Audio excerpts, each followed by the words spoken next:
अस्सलाम वालेकुम, सत श्री अकाल, नमस्कार दोस्तों, स्वागत है आप लोगों का यूएई के नंबर 1 हिंदी समाचार चैनल यूएई समाचार में। अगर आपने चैनल सब्सक्राइब नहीं किया है तो चैनल जरूर सब्सक्राइब करें, जिससे आप तक पहुंचते रहे आपकी खबरें आपके अपने यूएई के नंबर 1 हिंदी समाचार चैनल यूएई समाचार में। ये है आज के मुख्य समाचार। शारजाह के रूलर और सुप्रीम काउंसिल के मेंबर डॉक्टर शेख सुल्तान बिन मोहम्मद अल कसीबी ने नए हाईवे का इनॉग्रेशन किया है, जो शारजाह से कालबा की दूरी केवल 60 मिनट में तय करेगा। इसको अभी करने में अमूमन लगते हैं 90 मिनट। इस हाईवे को बनाने में 1 बिलियन दिराम का खर्चा आया है, यानी तकरीबन $270 मिलियन।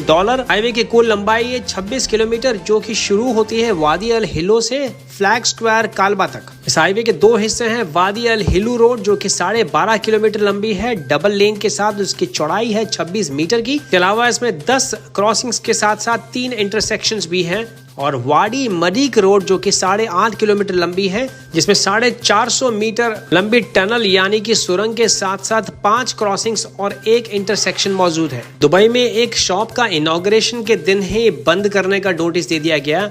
ये पाया गया दुबई इकोनॉमिक डिपार्टमेंट ने अपने इंस्पेक्शन के दौरान, जब ओवर क्राउडिंग की वजह से इस शॉप में कोई भी सोशल डिस्टेंसिंग को फॉलो नहीं कर रहा था। अलावा डीईडी ने तकरीबन 10 दुकानों को वार्निंग भी दी है और एक जगह फाइन भी लगाया है, एहतियाती कदम न उठाने के लिए कोरोना महामारी के खिलाफ। 17 वर्कर जो कि दुबई में अटके हुए थे बिना सैलरीज के, बिना किसी जॉब के, फाइनली अपने घर ट्रैवल कर पा रहे हैं, अपने घर यात्रा कर पा रहे हैं। ये संभव हो पाया है भारतीय कॉन्सुलेट और ओडिशा समाज यूएई के कुछ कार्यकर्ताओं की मदद से। जानकारी देते हुए आमिया कुमार मिश्रा, जो कि प्रेसिडेंट है ओडिशा समाज यूएई के, उन्होंने कहा कि उनको खबर मिली थी क्योंकि कुछ वर्कर्स की कंडीशंस बहुत खराब है 1 महीना पहले, और उनके पास खाने के लिए भी पैसे नहीं है। ये करीबन 3 महीने से बिना सैलरीज के ले रहे हैं। और इसके बाद हमने ये मामला उठाया इंडियन कॉन्सुलेट के सामने, जिन्होंने पूरी सिचुएशन को संभालते हुए इन पूरे वर्कर्स को खाने पीने की सप्लाई मुहैया कराई।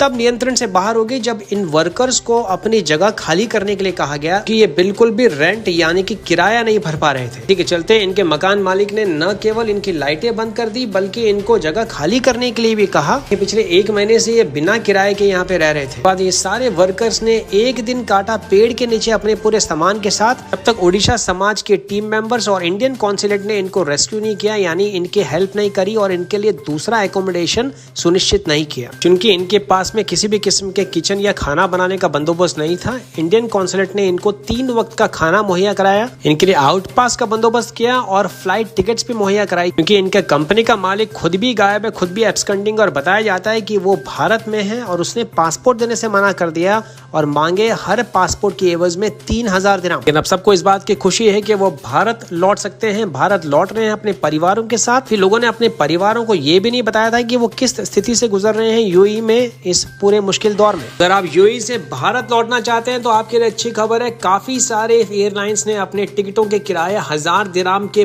बहुत नीचे कर दिए हैं। लेकिन इस अच्छी खबर के बावजूद बहुत ही कम लोग सफर कर रहे हैं यूएई से भारत के लिए। मिसाल के तौर पे अगर आप दुबई से मुंबई, बेंगलुरु या कोच्चि के लिए हवाई यात्रा करना चाहते हैं तो किराया है महज 300 से 500 के बीच में, कि कुछ हफ्तों पहले 1300 से 1500 की रेंज के बीच में था। इसका बहुत बड़ा रीजन ये बताया जा रहा है कि काफी सारे भारतीय राज्यों ने अपने जो रिक्वायरमेंट्स हैं कोविड-19 के तहत वो कम कर दिए, यानी यूएई से अधिकांश राज्यों के लौटने के लिए आपको पीसीआर टेस्ट की कोई भी आवश्यकता नहीं है, केवल तमिलनाडु और पश्चिम बंगाल को छोड़ के। हालांकि किराया कम होने के बावजूद बहुत ही कम लोग सफर कर रहे हैं यूएई से भारत के लिए। हो सकता है इसका सबसे बड़ा रीजन है कि बहुत सारे लोग जो अटके हुए थे भारत में, हो सकता है उनमें अभी भी वो खौफ व्याप्त है कि वापस क्या पता लौट नहीं पाए भारत आने के बाद में, कि काफी लोग 6 महीने के लंबे अंतराल के बाद में पहुंचे यूएई। वहीं दूसरी तरफ 3 महीने के विजिट वीजा में काफी ट्रैफिक देखने को मिला, बिकॉज बहुत सारे लोग अब भारत से यूएई आ रहे हैं 3 महीने की विजिट वीजा लेके नए जॉब्स यानी नए रोजगार की तलाश में। चूंकि जॉब का मार्केट 6 महीने से बिल्कुल बंद था, लेकिन अब विजिट वीजा खुलने के बाद में इसमें काफी बढ़ोतरी हुई है।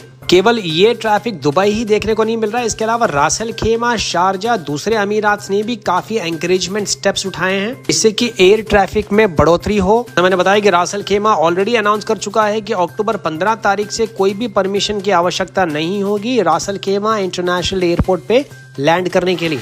दुबई हेल्थ अथॉरिटीज ने तमाम सीनियर सिटीजन जिनकी उम्र 65 साल से ऊपर है और चिल्ड्रन यानी बच्चे जिनकी उम्र 5 साल से नीचे हैं, गर्भवती महिलाएं के अलावा पीपल ऑफ डिटर्मिनेशन यानी दृढ़ निश्चय करने वाले वो व्यक्ति जो कि विकलांग की कैटेगरी में आते हैं, उनको मुफ्त में फ्लू का टीका देना शुरू कर दिया है। इसके लिए दुबई हेल्थ अथॉरिटी के किसी भी प्राइम हेल्थ केयर सेंटर या मेडिकल फिटनेस सेंटर पे जाके ये टीका लगाया जा सकता है। इसके अलावा दूसरे दुबई रेसिडेंट्स के लिए 50 दिरहम का चार्ज लिया जाएगा। सीजनल इन्फ्लुएंजा जिसको कॉमनली फ्लू कहा जाता है और ये अभी उसका सीजन होने के कारण दुबई हेल्थ अथॉरिटी ने तमाम लोगों को गुहार लगाई है, आग्रह किया है कि अगर आप कभी भी छींकें या आपके आसपास कोई भी छींक रहा है तो अपना मुंह ढकें, रेगुलरली अपने हाथ को धोएं साबुन से। कोशिश करें कि आप हमेशा दूरी बनाए रखें अगर आपके आसपास कोई भी व्यक्ति बीमार या संक्रमित पाया जाता है। वैक्सीनेशन को मुफ्त पाने के लिए जितने भी रेसिडेंट्स हैं वो कॉल कर सकते हैं 800 DHA यानी 800-342 पे। दुबई हेल्थ अथॉरिटी के प्राइमरी हेल्थ सेंटर पे जो कि दुबई के अलबादा, अल रुज़ाइली, अल मनखूल, अल सफा, नादल शेबा, जबीर, मिजहार और त्वार प्राइमरी हेल्थ सेंटर पे उपलब्ध है। संडे से थर्सडे तक सुबह 7:30 बजे से लेकर रात के 9:30 बजे तक। अलावा अल ममजार हेल्थ सेंटर भी खुला है महिलाओं और गर्भवती महिलाओं के लिए सुबह 7:30 से 9:30 बजे और अल बरशा और नादल हमर 24/7 खुले हैं।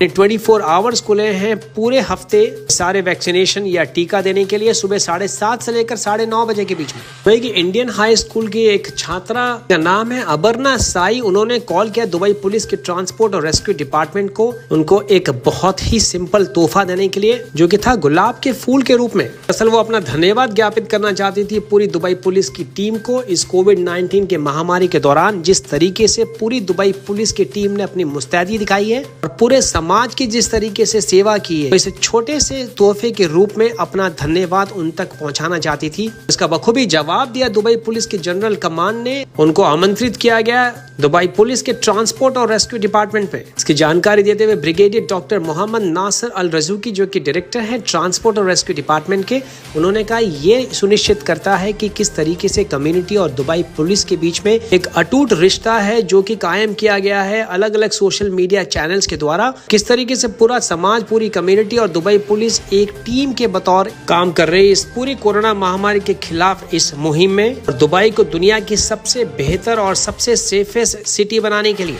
आज यूएई के विदेश मामलों के राज्य मंत्री डॉक्टर अनवर बिन मोहम्मद गरगाश ने भारतीय विदेश मंत्री डॉक्टर सुब्रमण्यम जयशंकर के साथ दोनों देशों के बीच द्विपक्षीय संबंधों को और विकसित करने पर चर्चा की है।